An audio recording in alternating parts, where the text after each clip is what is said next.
BFM Business, intégral placement, met les points sur les i. Les points sur les i avec Olivier de la Marche. Bonjour Olivier. Bonjour Cédric. Bonjour. Associé gérant chez Platinum Gestion. Tous les mardis à nos côtés pour commenter l'actualité économique. Et aujourd'hui Olivier, on s'intéresse aux banques centrales et notamment au QE3. Troisième tranche de gâteau que nous a accordé Ben Bernanke, qui s'est décidé à ouvrir sans limite de montant et sans limite de temps les vannes du robinet de dollars outre-Atlantique. Ça a suscité un enthousiasme délirant des marchés et observateurs. Aujourd'hui, Hervé Goudet-Kerr nous le disait tout à l'heure en début d'émission, commence à y avoir des bémols, notamment il y aura des gouverneurs régionaux qui vont s'exprimer aujourd'hui aux États-Unis. Que ne l'ont-ils pas fait avant ? Pourquoi donc? Parce que Monsieur Bernanke vient exactement, mais il n'y avait qu'un contradicteur. Comme à la BCE finalement. Et donc non, Monsieur Bernanke vient de signer l'arrêt de mort de l'économie américaine, et tout ça dans une joie immense des marchés. Alors, il va falloir quand même qu'on étaye un tout petit peu le discours, Olivier. On va Pourquoi est-ce que parce que exactement comme les deux premières fois, c'est-à-dire que quand vous faites un QE, vous faites quoi? Vous injectez des milliards de dollars qui font que, d'abord le dollar vaut de moins en moins cher, évidemment, puisqu'il y en a plus. Et la deuxième chose, c'est que surtout, vous êtes dans un environnement qui est, au niveau des entreprises, qui est tout à fait déflationniste, c'est-à-dire qu'ils maîtrisent leurs coûts depuis un bon moment. Ça veut dire quoi? Ça veut dire que quand vous augmentez les prix des inputs, c'est-à-dire le prix des matières premières, par exemple, en faisant un QE, parce que faut pas se leurrer, à chaque fois on a vu l'impact que ça a sur les prix de l'énergie, sur les prix des matières premières. Donc ça veut dire quoi? Ça veut dire que le prix des inputs augmente et que les entreprises, pour maîtriser leur marge, virent des gens.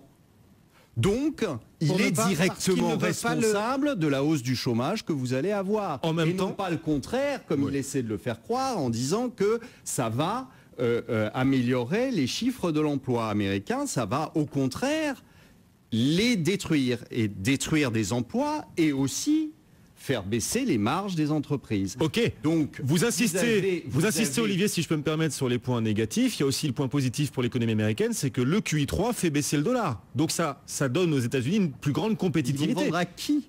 Ils vont vendre à qui? Ils exportent, les Américains, ils ne sont pas isolés. À qui? À l'Europe qui est en récession?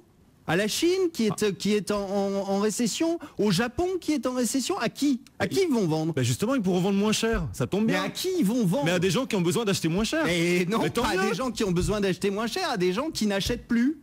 Et donc, il y a encore du commerce mondial, Olivier. C'est totalement idiot. Et toutes les banques centrales sont en train de faire la même erreur. La BCE, le Japon, qui va bientôt le faire très probablement. Donc on est toujours dans cette même erreur qui est on va faire un QE pour améliorer l'économie. C'est pas du tout fait pour ça. Est-ce que c'est fait juste pour donner du fric aux banques? Est-ce que cette mécanique... Essayez de le comprendre. Et au marché, c'est tout. Ça n'a rien à voir avec une amélioration de l'économie. Les marchés... On a la preuve depuis le premier QE, le deuxième QE. On a bien vu que ça n'avait absolument aucun effet sur le chômage. On a bien vu que ça n'avait absolument aucun effet sur l'économie. Ça ne relance pas l'économie.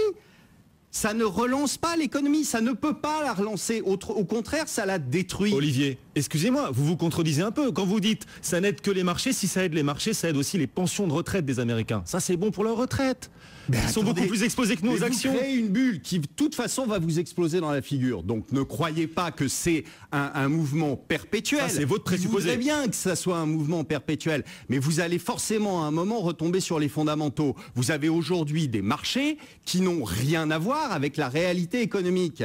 Donc, vous le mettez sous perfusion, le marché. On sait comment les bulles se terminent. Vous avez vu quand même, en 2008, ça vous a pas échappé qu'il y avait une bulle qui avait explosé. C'est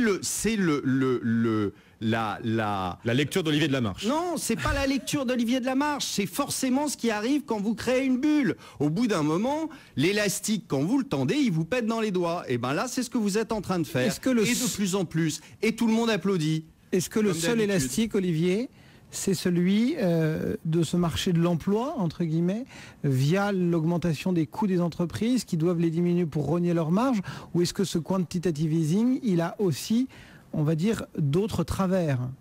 Il a d'autres travers, c'est-à-dire que, je vous dis, vous dévalorisez énormément votre monnaie, et puis en plus, quantitative easing version, par exemple, BCE, vous avez une BCE qui va se retrouver avec un bilan qui va être totalement délirant, mais c'est pas tellement de l'alourdir le problème, c'est ce qu'il y a dedans, c'est-à-dire des obliques pourris.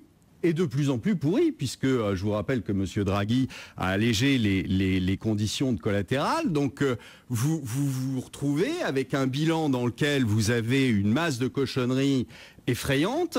Alors c'est sorti des banques, on est tout à fait d'accord. Simplement c'est dans la BCE. Qu'est-ce qui va se passer le jour où vous avez un pays qui ne rembourse pas? Le jour où vous avez un pays qui ne rembourse pas, vous avez soit la BCE qui fait comme avec la Grèce en disant ah ben moi ça peut pas me concerner, soit vous avez la BCE qui à ce moment-là dégrade comme tout le monde et se retrouve en faillite, et donc à ce moment-là appelle qui? Appelle juste, c'est-à-dire les épargnants, c'est-à-dire les contribuables, pour raquer, pour pouvoir remettre des fonds dans la BCE. Pour revenir sur l'aspect juste... En fait, on a simplement déplacé la dette pour que ce soit vous qui la payez au final. Pour revenir juste sur l'aspect américain, et vraiment très brièvement si c'est possible, parce qu'on est un tout petit peu pris par le temps, dans le mode d'emploi de ce dernier quantitative easing, il y a quand même un gros impact, en tout cas l'accent est vraiment mis sur ce qu'on appelle les mortgages, sur ce que disent certains économistes qui disent finalement c'est ce qui bloquait aussi le marché de l'emploi aux États-Unis, puisque les gens